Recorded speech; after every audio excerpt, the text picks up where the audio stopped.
This is Secrets to Win Big, your roadmap to sustained growth. Brought to you by Arjun Sen, founder and CEO of Zen Mango, top brand growth driver, and a former Fortune 500 executive who has been called one of the most marketing intelligent minds in the business.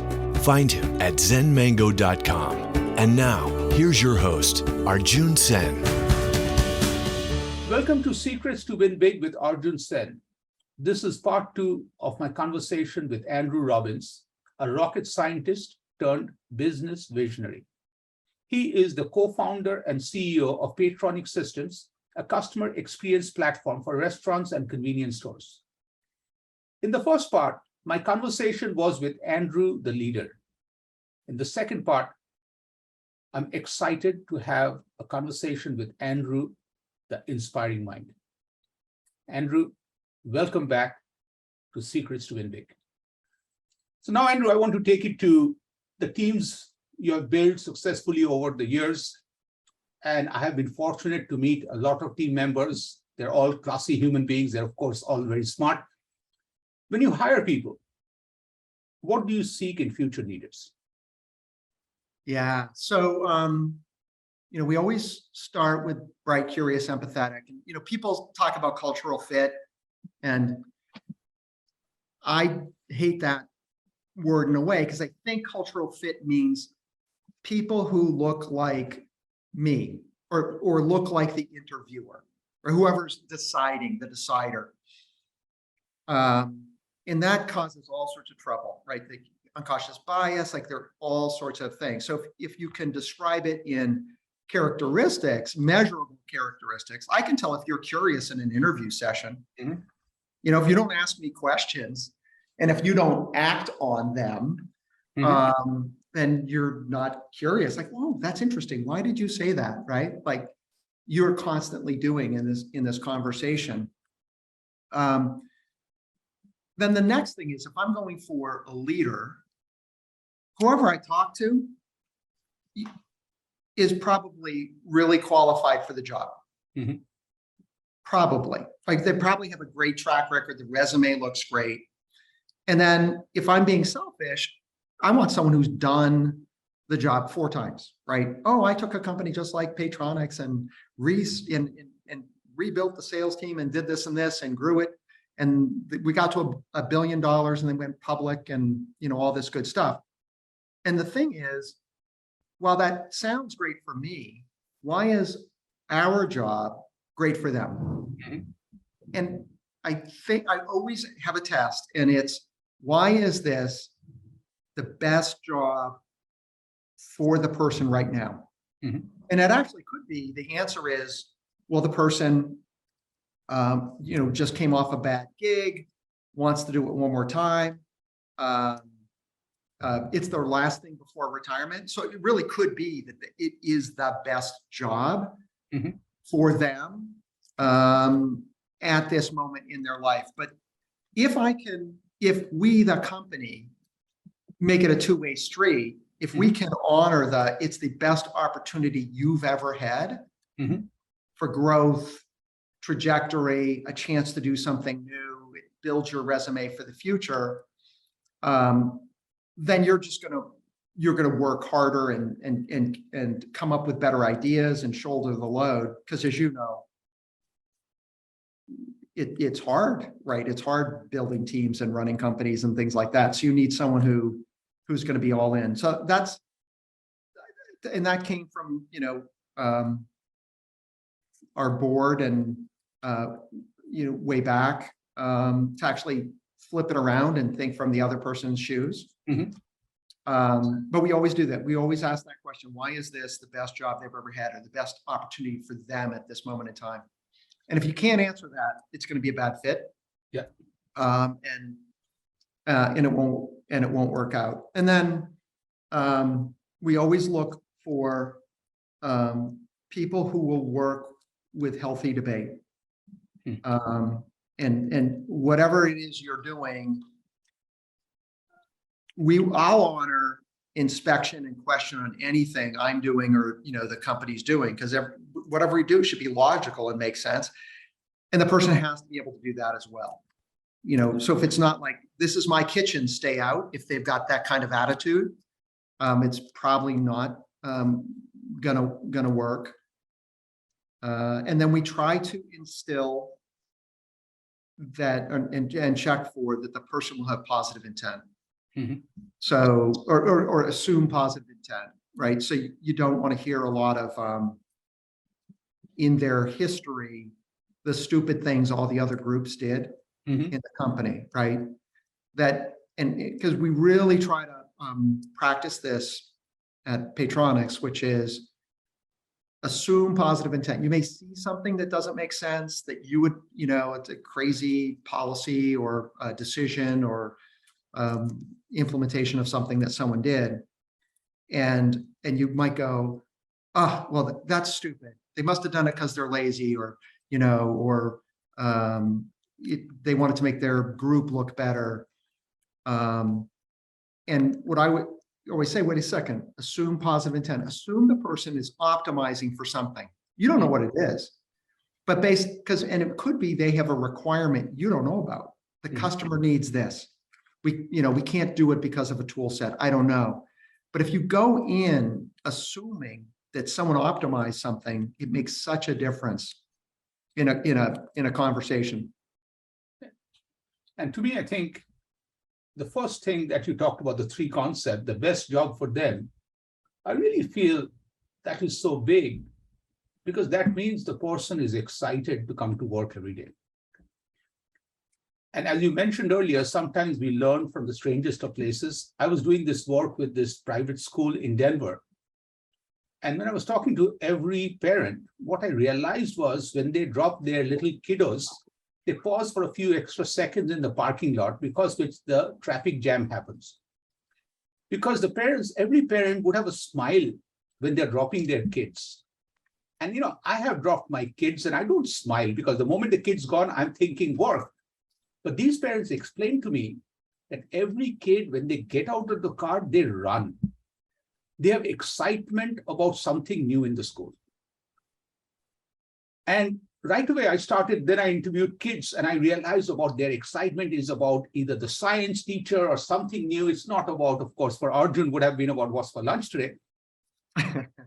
But the moment there's an excitement, it's a fertile ground mind for education. And I really think you are capturing exactly that same thought. Is the best job for them once both of you and the person find out. That makes it fun for everyone. When you walk into work excited, what will we do today? Something new, something fun. That's really awesome. So I want to go next step on leadership. We talked about a lot of leaders. I know you admire a lot of leaders. If you can talk about one of the leaders who have inspired you most, and what makes that person one of the coolest leaders you've ever known, worked for. Yeah, when we started Paytronix, we had two board members, and my dad and Alex Darbeloff, and Matt Darbeloff, my co-founder, and it's actually Matt's father, Alex Darbeloff. And just for me, was amazing because I'm shy in many cases, and sometimes can worry about group settings and leadership, and telling people what to do, and when you haven't done it before, and really hadn't had a lot of managerial roles before starting Paytronix. And Alex was so good with people.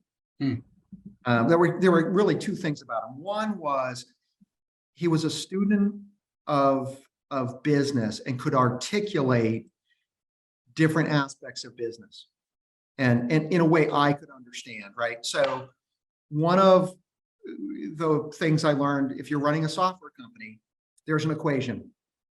And the equation is, if you have a competitive advantage that means money to someone, it's going to make them money, and the sales team can keep the customer rational so that they obviously can understand the value, you should win 75% of the time.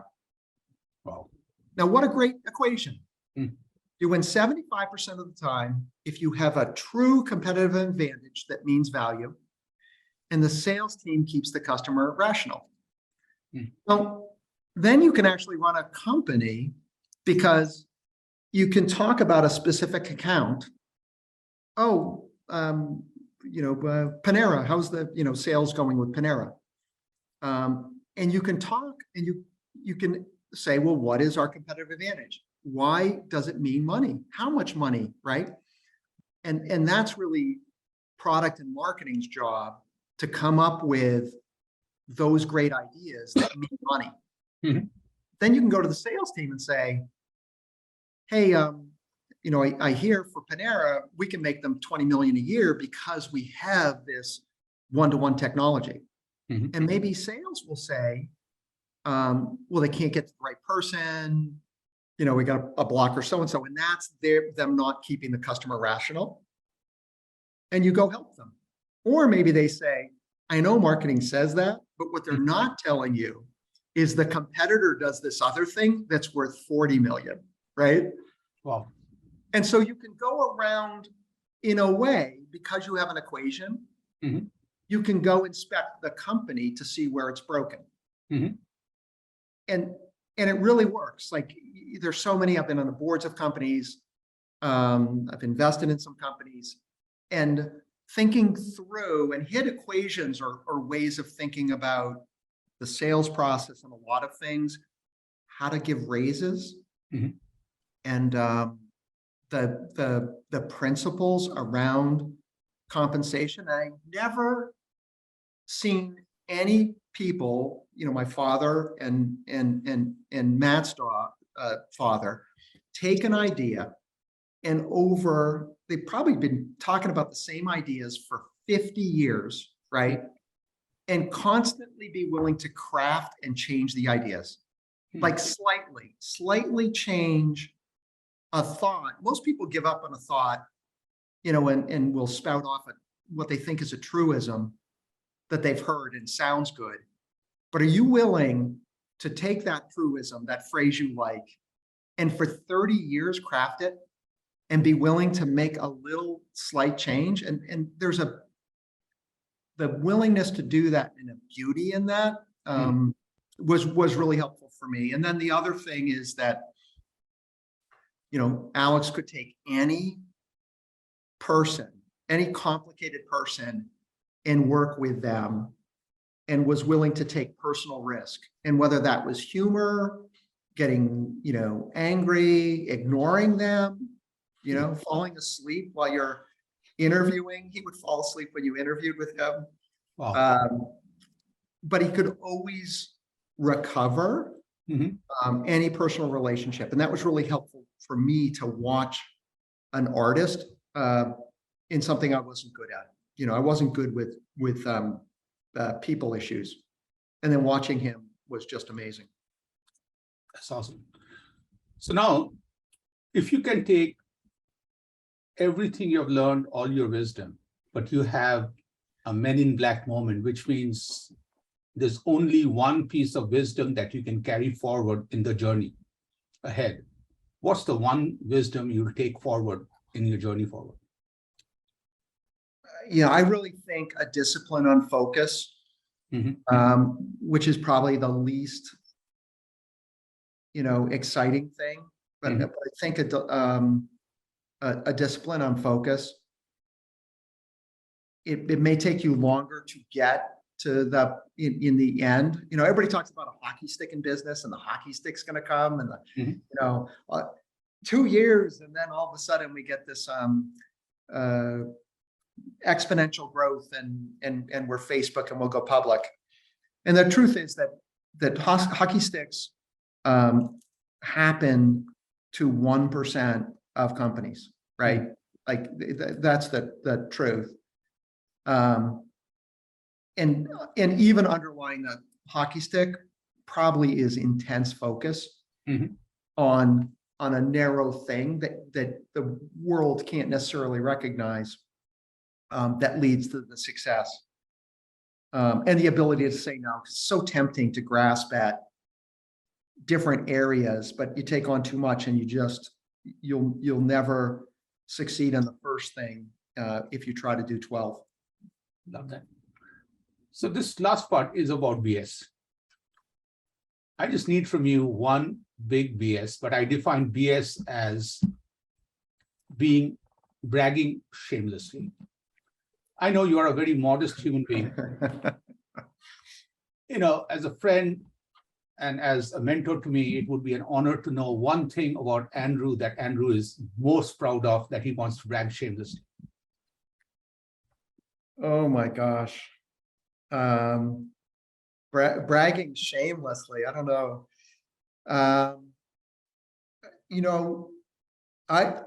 If I'm going to brag shamelessly, really, it would be about my family. And just, throughout my family, from,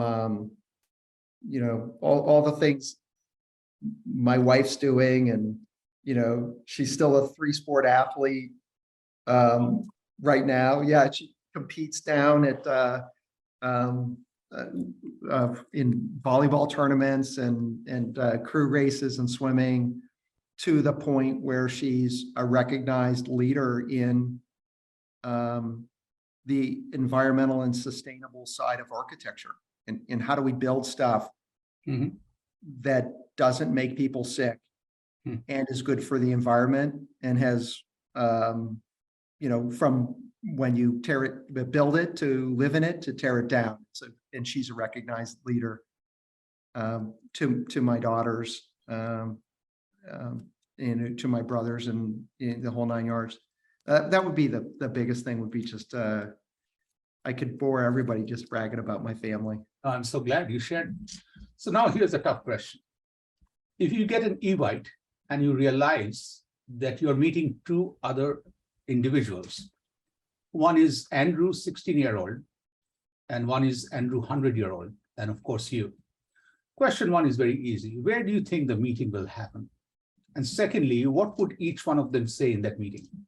We're totally meeting at a swimming pool, for sure. Okay. 100%.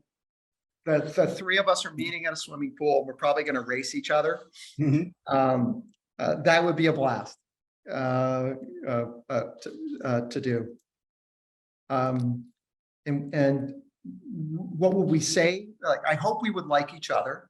That would be interesting, and proud of each other and what we've accomplished. And I think everybody would be surprised. 16-year-old me only wanted to build fighter jets. Like that, all I wanted to do was build, jet airplanes that could break the speed of sound. Right. That was from when I was 12 to 28. And that's what I did. So that me would probably be surprised that I'm doing what I'm doing now. I can't wait to find out what 100-year-old me does in the next couple of years. So that'll be fun. Wow, what a great question. I don't know. Thank you.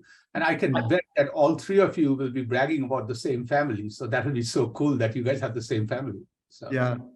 The other side of me is nerding out, Arjun, because with time travel, you're never allowed to go back in time to see yourself. So and from you've read the Harry Potter books and all these other things. Only bad things happen when you time travel. So I'm not sure it's a safe thing to do. We should be careful. Yeah, great point. So Andrew, this was a great, fun conversation. To wrap up, I have 2 final thoughts. One is there anything we didn't talk about that you want to share? And secondly, you were very kind to answer every question. Some were very goofy of mine. If you have any questions for me, I would love to answer too. So anything else you want to share, and any questions you have for me? No, I just have questions. Well, one is to just thank you for all your help over the years. And from, just personal advice that you've given me, and helping us with PXUX and everything. You've just such a big heart. And, you told that story about the school that you're working with, and, I'm pretty sure that you don't have any kids at that school. And so, you know, a lot of people help out organizations and schools because they got kids, and you're just, you know, I think helping that school because you have a big heart, which is wonderful. I'm intrigued by your books, and you know, I love your book, Raising a Father, and you know, just how you decided to do that is, how did you decide to do that, and what did you get out of it? So there are two parts to it. One was I left the corporate world to be a dad, because once I was in the corporate world, I realized I'm the world's #1 time thief. I was stealing time from my daughter and put it in the business world to move career forward. I was also stealing time from Arjun's future to invest today. I would sleep only 2 hours a day, and I never realized those will come and hit me. So I just wanted to be a dad, and that's the way consulting started. But as I went through, and the longer I would stay away from the corporate world, the cruelty was the offers started getting bigger and bigger. People thought I was holding back for something bigger. Like, I just couldn't even believe that obscene offers came. And one Christmas just before, just to buy an I started writing a book about my daughter. So you're telling me they thought it was a negotiating strategy? I know. They thought I thought before, if I did that every year, I would vanish for 3 months and come back. And once I wrote the book, initially the book was called Raising a Daughter. Okay. And there was a decent amount of arrogance. Once I finished, I realized who raised who. Like, I don't talk about Arjun before, but I know Arjun today is a better person because of one person. And the second thing magical that happened was, once we were ready to launch the book, I had this big marketing plan, everything else. My daughter, being my business partner, comes in, gives me a hug, says, "Dad, can you make a little chai?" I make the chai. I do a 90-minute presentation. She gives me a hug and says, "Dad, brilliant presentation. Are we hurting for money, Dad?" I said, "No." She said, "Then why are you being so constipated?" I'm like, "What constipated?" She's like, "You are just like, you're forcing this book out." I'm like, "That's not nice." And Andrew, you know, business world, I have learned this is very easy to critique an idea, bring it down. And I told her, "That's not right. You cannot bring an idea down. I put so much effort. You hurt my feelings unless you have an idea." She said, "I have." She said, "Why can't the journey of the book be touch one person?" And me being not that smart, I said, "What happens if you touch a person?" She said, "Touch one more." And that became the whole thing. And later on, I brought this concept to the business world, because anytime you are working, whether it is a customer or a client, you touch one client, one customer at a time. Yeah, even I work with athletes who say you hit one golf shot at a time, you do one free throw at a time. You don't think about both. Like that, wow, one more became such a big part. And my daughter was so brilliant in that journey, was that wow, one more at times was an amazing couple in New York who were married for 60 years, took me out for dinner and taught me marriage is all about risk management. Ahead, you put the plan in. So when the crisis happens, you guys have a plan. I got a chance to meet some of the most amazing leaders. I was invited to the house of Senator McCain, Senator Bob Dole. I got conversations with Bill Clinton. Because of the book. Because of the book, all as equal as dads. And most of these I never share because I felt these are so sacred, so special. And I'm not a share kind of a person. I don't want to share these amazing experiences because they're mine. And that's what I learned is, whether you look at politically, there are so many differences, but at the core, when two dads together meet, we have amazing power. We can change the world. And that's what this book taught me, is the power of dads and connecting as dads. And thanks for asking the question, because my daughter now is in India and it just gives me goosebumps to think about all the lessons she has given me. So thank you, Andrew. That is so wonderful. And I love how you took her advice, and then the advice Andrew, you have two daughters. Can you ever go against your daughters? Like, you can't, man. You can't. Like, you can't. But how the advice came back as a positive thing. Like, you know, the advice created opportunities like McCain and Dole. Mm-hmm. that you wouldn't have had it otherwise. If you said, I want to have dinner with them, zero chance, right? Mhm. But you did something and it came from the heart and had great impact. Mhm. Yeah, so you talk about daughters, my daughters and stealing time. And I remember when I think my daughters were 6 and 8, and I took a business trip and I came back. And my daughter said, so did you close a customer?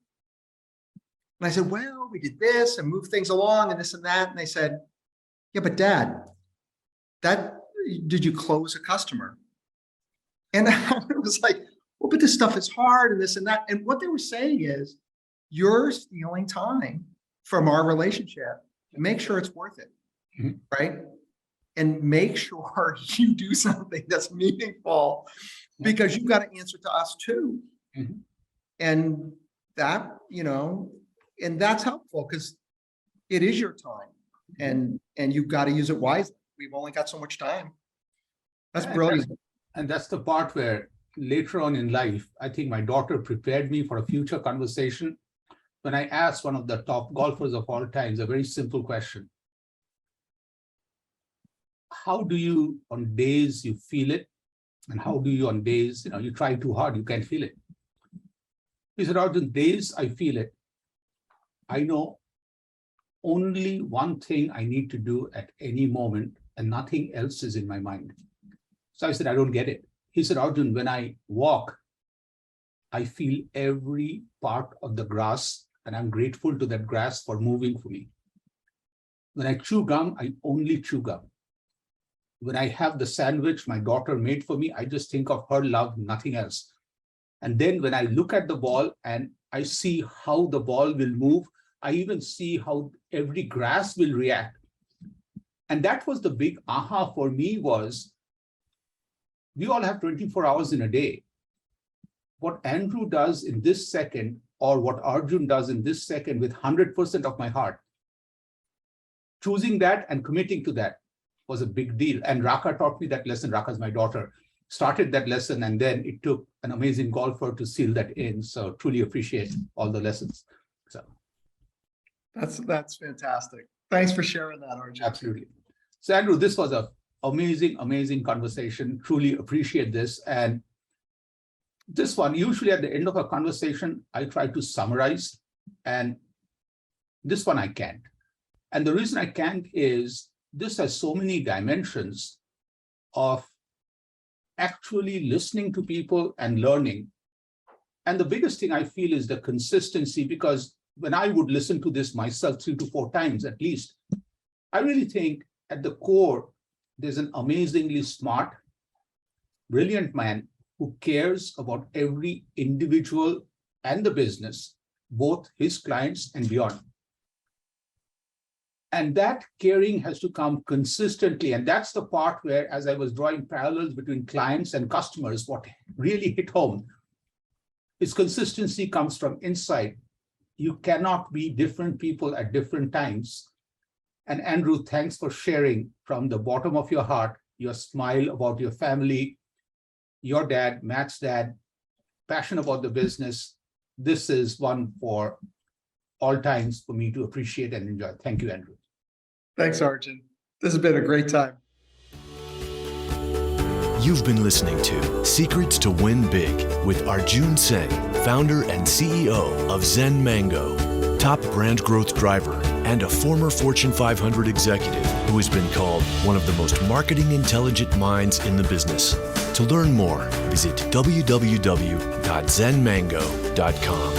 Share this podcast with your friends and subscribe wherever you like to listen to podcasts.